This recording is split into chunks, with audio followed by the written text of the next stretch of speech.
Friends, மனதில் நாளைக்கான prediction பார்த்துடலாம். இனி வர எபிசோட்ஸில் விஜய் காவேரி 2 பேருமே ஹாப்பியாக இருக்கிற மாதிரி எபிசோட்ஸ் வரணும். அண்ட் காவேரியோட ப்ரெக்னென்சி லைஃப் அவங்க என்ஜாய் பண்ணணும்னு நினைக்கிறவேக்கா ஃப்ரெண்ட்ஸ், கண்டிப்பாக நம்ம வீடியோக்கு லைக் பண்ணிக்கோங்க. கங்காவுக்கு தொடர்ந்து வந்து குமரன் கிட்ட கால் வந்துக்கிட்டே இருக்கும். கங்கா அதை பார்த்துட்டு செம்ம டென்ஷன் ஆவாங்க. இவர் எதுக்கு எனக்கு கால் பண்ணுறாரு, இவர்கிட்ட எல்லாத்தையுமே நான் மறந்து நான் நார்மலாக பேசுவேன்னு நினப்பில் கால் பண்ணுறாரா, இவரெல்லாம் எப்படி என்னால் மன்னிக்க முடியும், இப்படி ஒரு துரோகத்தை வந்து எங்கள் அப்பா எங்களுக்கு பண்ணியிருக்காரு, அதை எங்ககிட்ட சொல்லாமல் இவ்வளோ வருஷமாக மறைச்சிட்டு இருந்திருக்காரு பாரு. அன்னைக்கே சொல்லியிருந்தாருன்னா இத்தனை பிரச்சனையும் வந்திருக்காது. அட்லீஸ்ட் என்னை கல்யாணம் பண்ணதுக்கு அப்புறமாவது இந்த விஷயத்த சொல்லியிருக்கலாம்ல. டைரெக்டாக சொல்லலைனாலும் ஏதோ ஒரு மூலியமாக அப்பாவே இறந்துட்டாரு, அவரோட சத்தியத்தை பாதுகாக்கலைன்னா இவர் யார் அடித்தாங்க, கொஞ்சமாவது அறிவு இருக்கா, இவர்கிட்ட நான் பேசவே போகிறதில்ல அப்படின்ற மாதிரி பயங்கர டென்ஷனில் இருப்பாங்க. அந்த டைமில் பார்த்தீங்கன்னா சாரதா வந்து, என்னடி கங்கா ஃபோன் அடிச்சுக்கிட்டே இருக்கு, நீ பார்க்காமலே இருக்க, யார் தான் அடிச்சுக்கிட்டு இருக்காங்க, எடுத்து பேசுகங்க அப்படின்ற மாதிரி சொல்ல, யாரும் இல்லைம்மா உன்னோட உதவாக்கிற மருமகன் தான் கூப்பிட்றாரு, அவர்கிட்ட இனிமேல் நான் பேசவே போகிறதில்ல, அந்த ஆளோட மூஞ்சில் நான் முழிக்கவே போகிறதில்ல, அப்பா பண்ண துரோகத்தை உன்னால் எப்படி தாங்கிக்க முடியலையோ அதே துரோகத்தை தான் அந்த ஆள் எனக்கு பண்ணியிருக்கான், இவனை நான் எப்படி மன்னிக்க முடியும், இவன்லாம் ஒரு மனுஷனா, இவன் எப்போ வந்து என்னை விட்டுட்டு ப்ரெக்னெண்ட்டாக இருக்கும்போது அங்கே போனானோ அப்போவே அவனோட பாதி புத்தி எனக்கு தெரிஞ்சிருச்சு, இப்போ மீதி புத்தியே வந்து தெரிய ஆரம்பிச்சிருச்சு, அப்பா பண்ண இப்படி ஒரு கேவலமான விஷயத்துக்கு அந்த ஆள் உடந்த போயிருக்கான்னா, அந்த ஆள் இதெல்லாம் தெரிஞ்சுக்கிட்டும் வந்து நம்மக்கிட்ட சொல்லாமல் இருந்திருக்கானா, அந்த ஆளுக்கு எவ்வளோ தைரியம் இருக்கும் அப்படின்ற மாதிரி சொல்ல, என்ன கங்கா சொல்கிறேன், குமரன் தம்பிக்கு ஏற்கனவே இந்த விஷயம் தெரியுமா அப்படின்ற மாதிரி சொல்ல, ஆமாம்மா இந்த விஷயம் எல்லாமே ஏற்கனவே அவருக்கு தெரிஞ்சிருக்கு, இப்போ இல்லை அப்பா போன தடவைக்கு முந்தின தடவை வரும்போதே அதெல்லாம் சொல்லியிருக்காரு, இதை நீ யார்கிட்டையும் சொல்லிடாதுன்னு சொல்லி சத்தியம் வேற வாங்கியிருக்காரு, அந்த சத்தியத்தை இந்த சத்தியமாக காப்பாற்றிட்டு வந்திருக்காரு, இவெல்லாம் ஒரு மனுஷனா அப்படின்ற மாதிரி ரொம்ப டென்ஷனாக,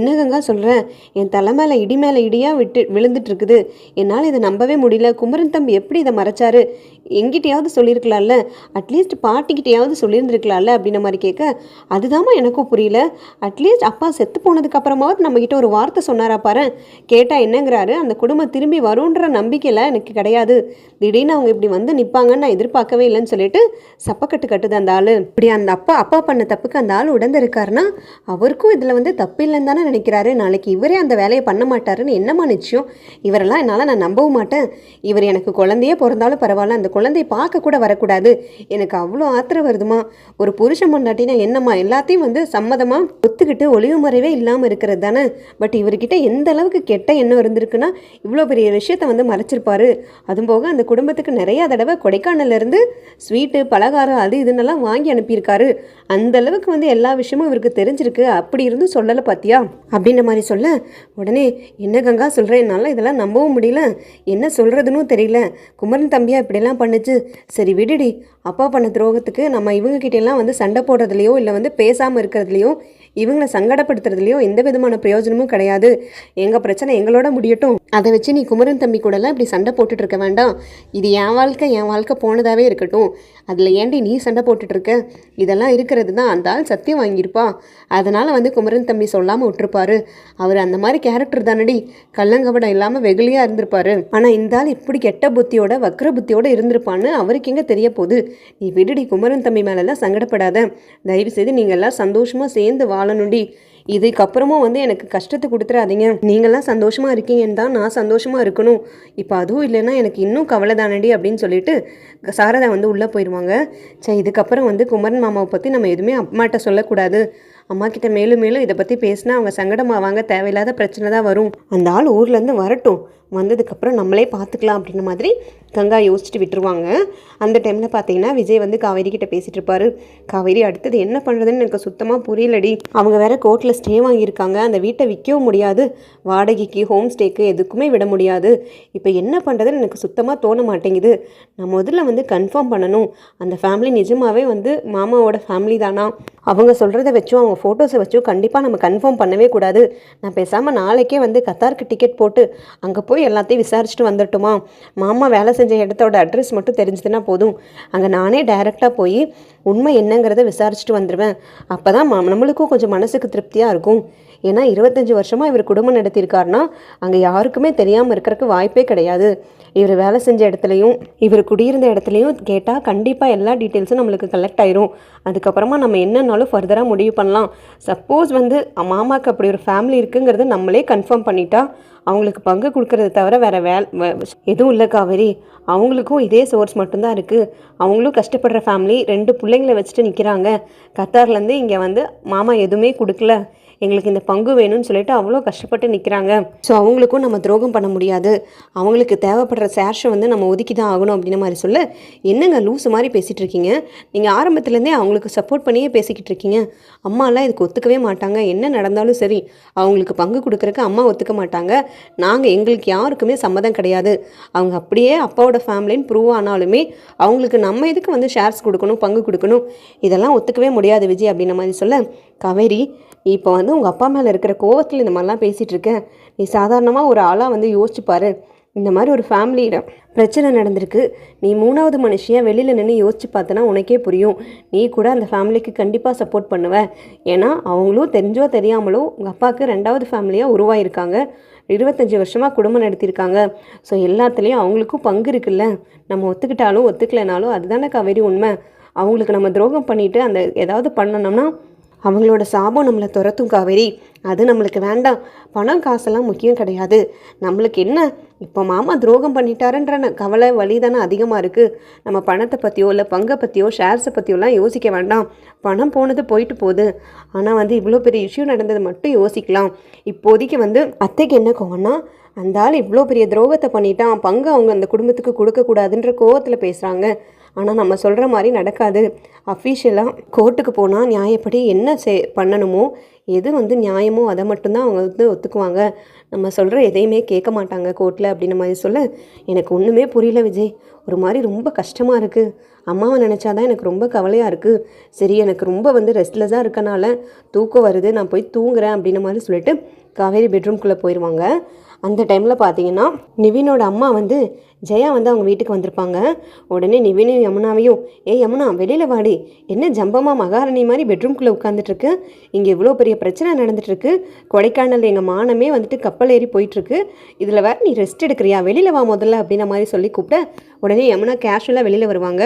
என்னத்த அப்படின்ற மாதிரி கேட்க, அம்மா உங்கள் குடும்பத்தில் என்ன தாண்டி நடக்குது, உங்கள் அப்பாவுக்கு 2 ஃபேமிலி இருக்காமா, கத்தார்லேருந்து ஒரு ஃபேமிலி இறங்கியிருக்காங்களாமா, அவங்களுக்கு அவ்வளோ பெரிய பிள்ளையும் பையனும் இருக்கானாமா, இதெல்லாம் என்னடி கொடுமை, என் புருஷனும் தான் வெளிநாட்டில் போய் கஷ்டப்பட்டார், சம்பாரிச்சார், எல்லாமே பண்ணார், என் புருஷனும் இப்படி 2 குடும்பம் தான் வச்சுட்டு அலைஞ்சாரா, இதெல்லாம் கேவலமாக இல்லை, இந்த மாதிரி உலகத்தில் எங்கேயாவது நடக்குதா, டே நிவினு நல்ல இடமா பார்த்து தான் பிடிச்சிருக்கேன், கொடைக்கானல் எல்லாம் நம்மளை காரி துப்புறாங்க, இந்த மாதிரி இடத்துலையா பொண்ணு எடுத்திருக்கீங்க, உங்கள் மருமக இப்படி இல்லாமா அப்படி இப்படின்னு சொல்லிட்டு வாய்க்கு வந்த மாதிரி பேசுகிறாங்க, எனக்கு ரொம்ப அசிங்கமாக இருக்குது, ஏண்டா உனக்கு இதெல்லாம் கேவலமாகவே இல்லை, இவ கூட சேர்ந்து நின்றுட்டுருக்கே, அது போக நீயும் அந்த பிரச்சனைகளெல்லாம் கலந்துக்கிட்டியாமா, எல்லா உதவியும் உன் சைடு இருந்து அவங்களுக்கு பண்ணியாமா, ஏண்டா இதெல்லாம் சாதாரணமாக தெரியுதா, கொஞ்சம் கூட அசிங்கமாக இல்லை, உனக்கெல்லாம் உடம்பு கூசல, இவளை கூப்பிட்டு 4 பேர்த்துக்கு முன்னாடி நீ பெருமையாக வேற போயிட்டு வந்துட்டுருக்க, இவங்க குடும்பம் வந்து மானங்கிட்ட குடும்பம் தான், நான் அப்போவே சொன்னேன் இந்த குடும்பம் வேண்டாம் வேண்டான்னு தலையால் அடிச்சுக்கிட்டேன், இப்போ பார்த்தியா கொடைக்கானலில் நம்ம மானமும் சேர்ந்து போயிட்டுருக்கு அப்படின்ற மாதிரி சொல்ல,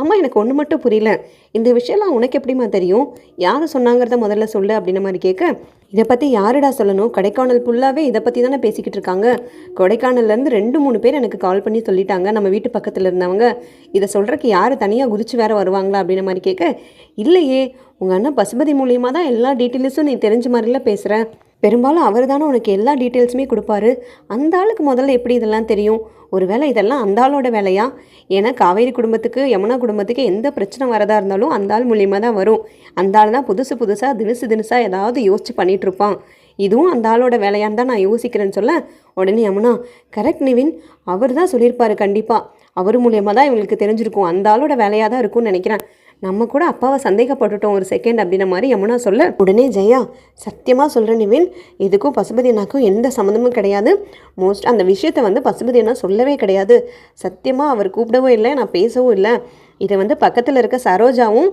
தேவியும் சொல்லி தான் எனக்கு தெரியும், நிஜமாக நான் அவர் கூட பேசியே 1 வாரத்துக்கு மேலே ஆகுதுடா, நீ நம்பினாலும் சரி நம்பலனாலும் சரி இந்த விஷயத்த பசுபதியை நான் சொல்லவே இல்லை, நான் தான் அவருக்கு கால் பண்ணி சொல்லலான்ட்டு இருக்கேன் அப்படின்ற மாதிரி சொல்ல, ஏமா இதுதான் உனக்கு வேலையா, இல்லை வேறு வேலையே கிடையாதா, இது ஒரு விஷயம்னு எல்லாத்துக்கும் நீ பைபாஸ் பண்ணிட்டு இருக்கியா, அவங்க குடும்ப பிரச்சனை அவங்க பார்த்துக்குவாங்க, என்ன பிரச்சனை வந்தாலும் வீடை விற்கிறாங்களோ விற்கலையோ அதை பற்றிலாம் நீ கவலைப்பட வேண்டாம், 2 குடும்பமோ 3 குடும்பமோ அது வந்து யமுனா ஃபேமிலியோட பிரச்சனை, அதை அவங்க பார்த்துக்குவாங்க, நீ உன் வேலையை பாருமா, தயவுசெய்து இதை பெருசாக்கி ஆல்ரெடி எல்லாம் வந்து ஹர்ட் ஆகிருக்காங்க, நீ திரும்ப திரும்ப அவங்கள ஹர்ட் பண்ணிட்டு இருக்காத, தயவுசெய்து உள்ளே போமா அப்படின்ற மாதிரி சொல்ல, உன் பொண்டாட்டி குடும்பத்துக்கு ஒன்றுனா தான் அப்படியே வந்துருமே உனக்கு கோவம், அப்போ மட்டும் எங்கேருந்து தான் இவனுக்கு வருதோ தெரியல, வீரம் எல்லாம் ஞானம் எல்லாமே ஒன்றா சேர்ந்து வெளியில் வரும், என்னமோ பண்ணி தொலைங்க அப்படின்னு சொல்லிட்டு ஜெயா உள்ளே போயிடுவாங்க.